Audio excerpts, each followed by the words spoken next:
Hi, welcome back to my channel. If you're new here, I'm Adrienne. I hope you enjoyed the video you're about to see. It's 5 more useful kitchen tips. I find them useful. I hope you do too. There's one on corn, cucumbers, French toast, salad dressing in a pinch, and using chicken broth.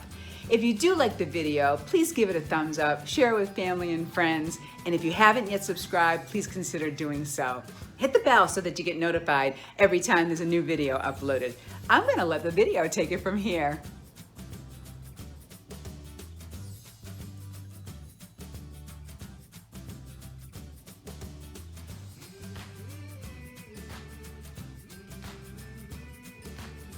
This is a favorite hack of mine, or tip. I have prepared corn on the cob so many different ways through my life. But one day I was at the grocery store on my checkout line, and the gentleman that was packing out my bags mentioned it to me. And I went home and tried it, and he was so right. Corn on the cob, left in the husk. We're gonna microwave this. This is so easy. Just take that ear of corn and cut off the hard end. But make sure you get into the ear, so you're just getting that large part at the very end and what's left of the stalk. Into the microwave for 4 minutes. That's it, just like this. Amazing, right? That ear slips right out of that husk and all the silk stays behind. Blew me away the first time. Don't you just love that tip? So I do microwave mine for the 4 minutes as he originally suggested. I do like a little snap when I bite into my corn. If you like yours a little softer, you might want to try going 4.5, maybe 5 minutes. Okay, here's a quick tip. I've done this since I was really young. I've known about it for as long as I can remember.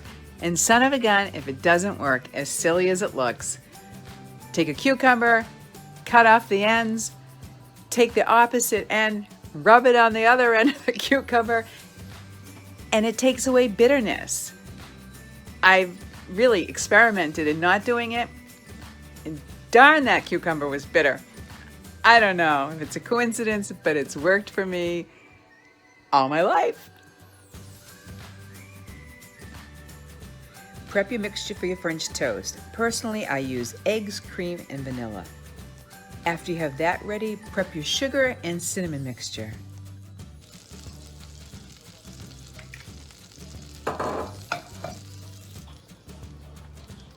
Some people put their cinnamon right into the egg mixture, but I don't. I wait.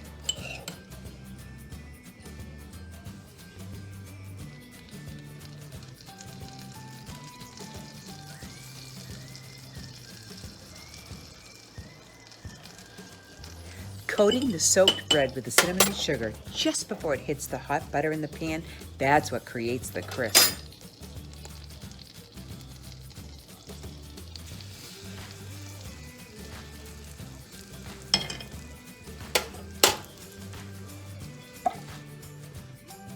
While the first side is cooking, you can coat the other side with the cinnamon and sugar.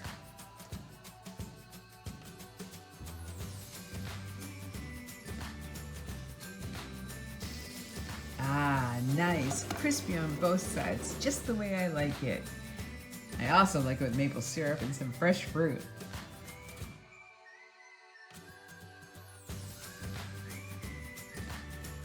Starting, of course, with the base of mayonnaise. Personally, I like Miracle Whip, so that's what I'm using here, but it's all a matter of taste. Since the 3 dressings we are doing here are creamy French, Russian, and Thousand Island, I add ketchup to each base. Add some paprika to the creamy French. Little salt and pepper to everyone as well. There we go.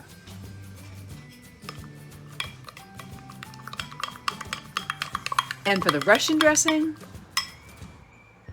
I'm adding horseradish and relish.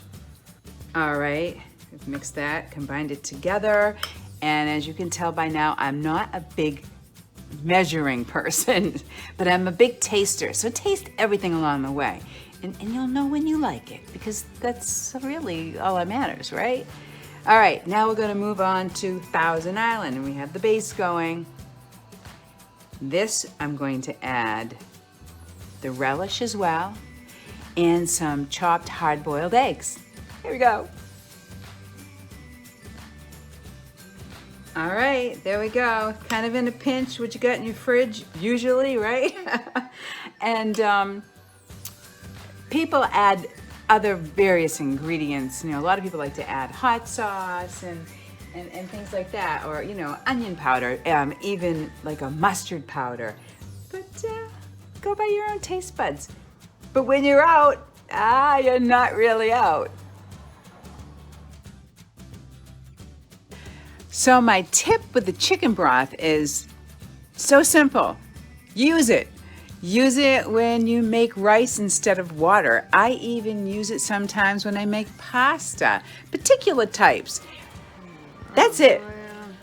It enhances the flavor, the richness, the depth of the dish. That's what I think. I love it. I hope you do too.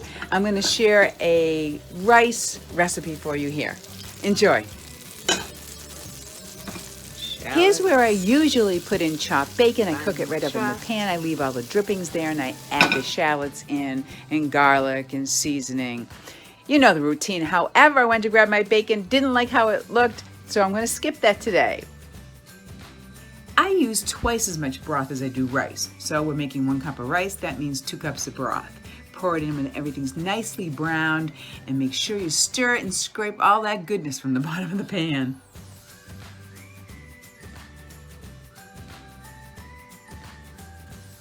I forgot to mention earlier that I also use chicken broth sometimes when I cook potatoes. It depends what I'm using them for, of course.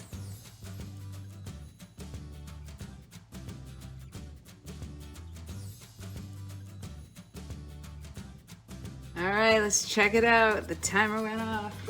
It's a little warm.